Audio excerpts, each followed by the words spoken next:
waa'ee shaampiyoona atileetiksii addunyaati.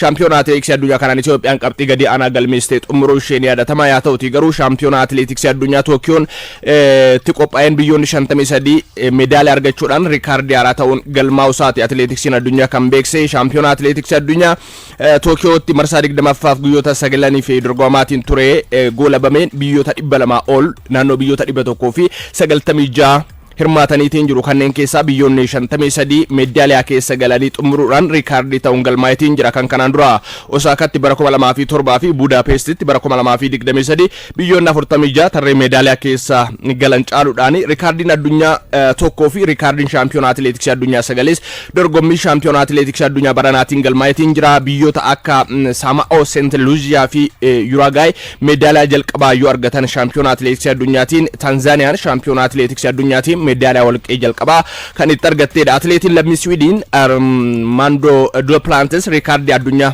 kan yeroo 14ffaaf fooyyessuudhaan meetira 6 fi seentimeetira 30 kan utaale riikaardii addunyaa Tookiyootti galmaa'eedha. Utaalcha hirkootiin atileetiin lammii USA kan taate Melissa Jefferson Wooden meetira 100 fi akkasuma 400 walitti kennuudhaan shaampiyoonii ta'uudhaan Tookiyootti atileetii meedaaliyaa warqee 3 milkeeffatteedha. Atileetonni kanneen akka Beatrice Chebet fi atileetiin Spain Maria Perez meedaaliyaa warqee 2 xumuraniitiin jiru. Atileetonni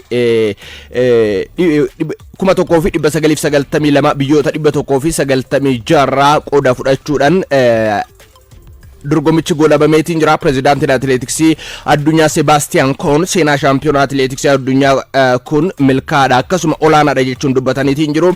Hordoftoota haaraa bira qaqqabeetiin jira. Kan isaan jedhanii uummanni miliyoona 600 fi miliyoona 1 fi 9,283 dorgommii kana hordofuu isaanillee kaasaniitiin jiru. Pirezidaantiin atileetiksii addunyaa Sebastian Cohn kanas ta'esan garuu yeroo jalqabaatiif biyyoonni 53 tarree meedaaliyaa keessa kan itti galanidha. Shaampiyoona atileetiksii addunyaatiin riikaardii ta'uudhaan kan galmaa'e. Dhimma shaampiyoona atileetiksii addunyaa kana wajjin wal qabatuun Botswaanaan shaampiyoona atileetiksii addunyaa irratti qabxii argattee sababeeffachuudhaan ayyaana biyyaalessaa labsiteetiin jirti. Shaampiyoona atileetiksii addunyaa Tookiyootti fageenya meetira 400 shaampiyoonii kan taate Botswaanaan biyya Afrikaa jalqabaa fageenya kanaan shaampiyoonii taate ta'uudhaan seenaa haaraa kan itti katabdedha. Olompik irratti ni yaadanna fageenya meetira 200 atileetii Teebogoon yeroo jalqabaatiif meedaaliyaa warqee argachuun isaanii yaadatamaa. Yeroo sanas ayyaana biyyaalessaa biyyattiin labsiteetiin turte. Pirezidaantiin biyyattii Duma Buukaan meedaaliyaan warqee Botswaanaan argatte injifannoo adda Afrikaa agarsiisa yoo jedhan atileetota qabxii kana galmeessan galateeffataniitiin jiru. Guyyaa bilisummaa biyyattii guyyaa tokkoon dursuudhaan fulbaana 29 ayyaana biyyaalessaa ta'uudhaan akka kabajamullee kan ibsame Botswaanaa keessattiin. Atileetonni Botswaanaa Lii Bekembe Imbe atileetii jedhamu akkasuma Leslie Tebogo Bayobo Nadori fi Colin Kabinteshib atileetota olaantummaa USA Ameerikaa waggaa 10 ture adda kutuudhaan shaampiyoonii biyyattii taasisanidha. Botswaanaan USA Ameerikaa Keniyaa akkasuma Neezerlaandis fi Kanaadaatti aanuudhaan sadarkaa 5ffaadhaan xumurteetiin jirti. Shaampiyoona atileetiksii addunyaa kanaa erga gara biyyaatti deebi'anis istaadiyeemii Gabroonitti simannaan atileetota Botswaanaa kanaaf taasifameetiin jira. Kallattumaan dhimmoota badhaasa Ballond'or wal qabatanitti tan darba odeeffannoo xiyyeeffannoo miidiyaalee idil addunyaa guutuu argateedha. Edaa galgalaa kan goolabame badhaasni Ballond'or bara 2024 kan bara dorgommii 2024-25 gahumsa taphattoonni leenjistoonni gareewwan mul'isaatiin turan irraa ka'uudhaan badhaasni kun kan kenname. Kanaanis Osman Demebele'n taphataa cimaa bara 2024 ta'uudhaan badhaasa Ballond'or kana fudhateetiin jira. Gama dubartootaatiin Ayitaanaa Bonmaatiin badhaasa Ballond'or taphattuu bara dorgommii 2024-25 badhaafamteedha. Dhimma guddaa xiyyeeffannoo miidiyaalee hedduu kan ta'e kan hawwiin eegamaatiin ture badhaasa dhiirotaa kan kennamudha. Kan Osman Demebele'n fi akkasuma Lamiin Yamal tilmaama injifannootti argataniitiin turanii. Haa ta'uti garuu badhaasni Ballond'or bara dorgommii 2024-25 kaleessa galma tiyaatiraa chaatileetti yoo kennamu akkuma eegamaatiin ture taphataan Paris Saint-Germain lammiin France Osman Demebele'n badhaafameetiin jira. taphataan umrii 28 Osman Demebele'n bara darbee taphoota 53 gooliiwwan 35 galchuun gooliiwwan 14f haala mijeessuudhaan Paris Saint-Germain waancaa Champions League dabalatee waancaa 4 argatee akka xumuru taphataa gargaareedha. Liigii Frenchiin qofa gooliiwwan 21 galchuudhaan badhaafamaa kophee warqee yoo ta'u taphataa cimaa Champions League Awurooppaa jedhamuunis badhaafamuunsa ni yaadatama. Taphattoota tilmaama olaanaa argatan keessaa Lamine Yamal akkasuma taphattoonni kanneen akka Vitinha, Mo Salah fi Rafinhaan caaluudhaan badhaafameetiin jira. Osman Demebele'n Leo Messi fi Barcelona galateeffachuu isaatiin akkasuma immoo waa hunda taphataa Barcelona kan ture Leo Messi irraa barachuu himeetiin jira. Osman Demebele'n keessattuu immoo eega badhaasicha fudhateetiin booda haalli ittiin miira isaa ibsachaatiin ture, gammachuu isaa kana ibsachaatiin ture adda kan ture. Osman Demebele'n imimmaaniin dabaalamuudhaan milkaa'ina koo kana duuba yeroo mara yoon kufe yoon ka'e kan na duuba turte harmee kooti jechuudhaan harmee isaa galateeffateetiin jira. Sanaan cinaatti garuu Osman Demebele'n imimmaaniin dabaalamuun gammachuu isaa ibsachuudhaaf yoo rakkatu argineetiin jira. Kaleessa galma tiyaatiraatti sagantaa ture kanaan Firaansitti hiriyaasa kan ikkete riyaasa ijoollummaa umrii isaa 4 irraa eegaluun waliin guddatan galateeffateetiin jira. Osman Demebele'n iraan isaa kun Mustafa Daet jedhama. Inumayyuu kaleessa Osman Demebele'n badhaasa Ballond'or kana yoo fudhatu iddoo keessummoonni kabajaa ta'anii sirnicha daawwachaatiin turan kana taa'ee hirqiffatee bo'ate kan ture. Yaada Osman Demebele'n kennaatiin ture irraa iddoo kana ga'uudhaaf kan na duuba ture hiriyaa koo dhikkee kan umrii koo 4 irraa ijoollummaa kootirraa eegalee beeku Mustafa Daet jechuun dubbateetiin jira. Mustafaan jedha Osman Demebele'n yaada badhaasa Ballond'or egaa injifatee mirkaneeffateen booda kenneeni umrii koo 4 irraa eegaleetiin an beeka ijoollummaa kootirraa turre waliin turre taphataa kana wajjinii ani taphataa professionaalaa ta'e gara kilaboota biroo yoonan deemu Mustafa Daet miidhamni muudate imalli isaa kan kubbaa miilaa gufateetiin hafe. Yaa ta'uti garuu imalli kubbaa miilaa isaa kun gufatus yeroo hunda ana cinaa ture, yeroo hunda hiriyaa koo ture. Mustafaani sana qofa osoo hin taane guyyaa tokko taphataa cimaa addunyaa akkan ta'u natti maatiin ture. Amma kinoosi waliin badhaasa kana hawwii abjuu kee kana naaf hawwii gaarii qabaatiin turte kana milkeessineetiin jirra jechuun miira isaa kana ibsachuudhaaf yoo rakkatu hiriyummaa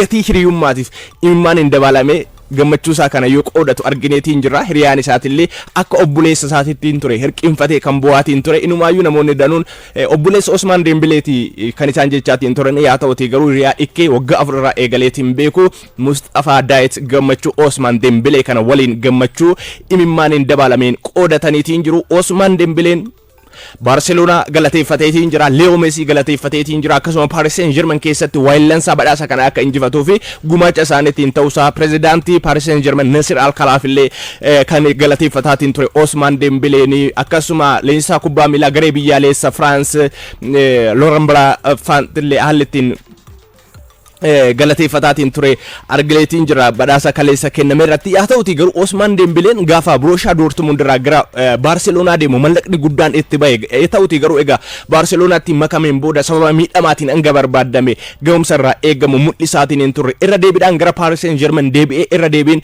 Luis Enrique jalattiin dhalate jedhamee kan faarfamaatiin ture. Bara dorgommii darbe kilabicha Champions League Awurooppaatiin akka milkaa'uuf gumaachisaa olaanaa ture. Yaa ta'uti garuu miidhama isa mudateerraa ka'uudhaan gaafa kufaatii Osman Demebele'n dhiyaate jedhamee haasa'amaatiin ture. Vinicius Junior akkasuma Kylian Mbappé Erling Haalandin dura Osman Demebele'n badhaasa Ballond'or kana fudhata jedhanii tilmaamuun ulfaataa ture. Yaa ta'uti garuu cimanii hojjennaan abdii osoo hin kutatin itti fufnaan badhaasicha injifachuun akka danda'u Osman Demebele'n agarsiiseetiin jira. Lamine Yamal sadarkaa lammaffaadhaan kan xumure badhaasa kanaaf Vitinhaan sadaffaa, Mo Salah sadarkaa arfaffaa, Rafinhaan shanaffaa, Ashraf Hakimiin sadarkaa jahaffaa, Kylian Mbappé'n sadarkaa torbaffaa, Cole Palmer 8ffaa, Jijjiirraa Ruben sadarkaa 9ffaa fi Nuno Mendes sadarkaa 10ffaa badhaasa Ballond'or kana xumuraniitiin jiru. Taphattoota 10 jalqabaa keessaa 5 taphattoota Paris Saint-Germainidha kan filataman badhaasa Ballond'or kanaa fi taphattuun Barcelona kan sarara jidduu Aitana Bonmatiin yeroo sadaffaadhaaf walitti aansuudhaan badhaasa Ballond'or korniyaa dubartootaatiin badhaafamteetiin jirti. Badhaasa kana yeroo sadaffaaf walitti aansuudhaan kan injifatte yoo ta'u waggoota 5 darban taphattoonni Barcelona badhaasa Ballond'or kana dhuunfataniitiin jiru. Badhaasa Ballond'or taphataa dargaggeessa cimaa kan jedhu namoota taphattoota Barcelonaati kan filatamanii Lamine Yamal fi akkasuma Vicky Lopez badhaafamaniitiin jiru. Dargaggoota umrii isaanii 21 gadi ta'e kan badhaasu badhaasa Coppa Trophy Trophy kanan taphataan Barcelona kan umrii 18 Lamine Yamal Nazraoui Ebanaan badhaasicha marsaa lammaffaa walitti aansee fudhateetiin jira. Bara darbillee badhaasa kana fudhachuun isaanii yaadatama. Lamine Yamal bara dorgommii darbe gooliiwwan 21 galchuun kubbaawwan goolii ta'an 26 waayillansaaf mijeessee taphattoota tilmaama badhaasa Ballond'or kan Osman Demebele'n fudhate في tilmaama man keessa illee tokkodha kan ture. Barcelona fi garee biyyaalessa Spain waliin yeroo milkii kan dabarse Lamine Yamal taphattoota kanneen akka Desiree Doué akkasuma Stevio William fi Kenan Yildiz caaluudhaan badhaasa kana milkeeffateetiin jira. Akaadaamii Lamaasiyaa keessa guddachuudhaan garee dubartoota Barcelona fi garee biyyaalessa Spain tajaajilaatiin kan jirtu Vicky Lopez badhaafamteetiin jirti. Korniyaa dubartootaatiin badhaasa leensaa cimaa One Cruyff Trophy kan mogga'e dhiiran leensaan Paris Saint-Germain Luis Enrique'n garicha yeroo jalqabaaf shaampiyoonii Ta'isan fudhataniitiin jiru. Badhaasni kun akka isaaniif maluu fi akka tilmaama injifannoo argatanis dursanii miidiyaaleen kaasaate kan turan Luis Enrique'n badhaasicha irratti hin argamne keessattuu immoo Paris Saint-Germain kaleessa tapha qaba ture gama Zoomitiin galanii badhaasichaan booda yaada kennaate kan turan Luis Enrique'n dubartootaan leessuun gareen biyyaalessa England Serena Wigman injifatteetiin jirti. Badhaasa goolii eegdota ciccimoo Yaasiin Trophy kan mogga'e ammoo goolii eegaa Paris Saint-Germain wajjin shaampiyoonii Awurooppaa ta'ee fi amma Manchester City keessatti argamu Gianluigi Donnarummaan badhaafameetiin jira. Dubartootaan goolii eegduun garee biyyaalessa England Hanan Hamilton badhaafamteetiin jirti. Badhaasa Gerd Muller taphattoota goolii danuu bara dorgommii tokkoon galchaniin kennamuun taphataan sarara fuulduraa amma Arsenaaliif taphachaatiin jiru. Bara darbe immoo Sporting Lisbon keessatti gooliiwwan danuu galchuun xumure Victor Yokeresh yoo fudhatu. Dubartootaan taphattuun Barcelona Ewa Pajor badhaafamteetiin jirti. Kilaba cimaa bara 2024-25 dhiiran akkuma ka'aatiin turedha. Paris Saint-Germain badhaafameetiin jira. Dubartootaan Arsenal yoo filatamu badhaasa Socrates deeggarsa hawaasummaa nama ba'atee kennamuun ammoo faawundeeshiniin maqaa mucaa Luis Enrique'tiin Janaatiin mogga'e badhaafameetiin jira. Akkanas ta'e san garuu badhaasa Ballond'or kana irratti taphattoonni kubbaa miilaa ammaan tana sadarkaa olaanaa irratti argaman hedduun isaanii argamaniitiin jiru. Badhaasa Ballond'or kana kan kennaatiin ture Ronaldinho Gocho Diasis Moreiraadha kan Osman Dembele'dhaaf kenne bara 2005 badhaasa Ballond'or kana injifachuun isaanii yaadatama. Taphattoonni kanneen akka Luis Figo dabalatee taphattoonni duraanii hedduun argamaniitiin jiru. Leenstoonni kubbaa miilaa taphattoonni hedduun isaanii immoo haadha manaa isaanii qabatanii sirna badhaasa Ballond'or kana irratti yoo argaman uffannaadhaan faayamanii haalli ittiin salabreetu kan immoo kabajaa atiin turan adda kan ture. Kanas ta'e san garuu olaantummaan badhaasa Ballond'or bara kana Osman Demebele'dhaan goolabameetiin jira. Waggoota darban walitti aansanii taphattoonni haarofti fudhachaati kan jiranii. Ruriin bara darbe ture barana Osman Dembele fudhateetiin jira. Yeroo itti aanu keessatti immoo badhaasa kana fudhachuu akka danda'u Lamine Yamal kan itti agarsiisedha. Tilmaama hedduu argateetiin jire. Odeeffannoowwan baatiin turanis Lamine Yamal jechaati kan turanii. Yaa ta'uti garuu badhaasicha Osman Dembele'dha kan fudhate. Ragaaleen lakkoofsa gahumsi Champions League'dhaan mul'isaatiin ture hundi isaanii kan agarsiisan Ballond'or kun haqa qabeessa ta'ullee kan agarsiisu Osman Demebele'n yoo fudhateedha jedhamuudhaan miidiyaaleen kan gabaasaatiin turanii. Kan ta'es kana bara darbe Vinicius Junior gaafa ruriidhaan caalameetiin badhaasa Ballond'or dhabu waggoota kurnan itti aanan walitti aansee gahumsan bara darbe mul'ise kana mul'isuu hin danda'a jechuun kaasaatiin ture Osman Vinicius Junior. Yaa ta'uti garuu badhaasa Ballond'or kaleessa sadarkaa 16ffaadhaan kan xumure Vinicius Junior xiinsammuu isaati irratti dhiibbaa guddaa akka qabaachuu danda'udha kan ka'aatiin ture gaafa ruriidhaan mo'amee badhaasicha dhabu. Taphattoonni Real Madrid hedduun isaanii inumaayyuu miseensonni Real Madrid kaleessa hin argamne badhaasa Ballond'or kana irratti qollifatanii kan irraa hafanidha. Kanas ta'e san garuu Osman Demebele'n taphataa cimaa idil addunyaa ta'uudhaan badhaasa kabajaa akkasuma taphattoonni kubbaa miilaa hedduun injifachuudhaan badhaasa Ballond'or kana fudhateetiin jira.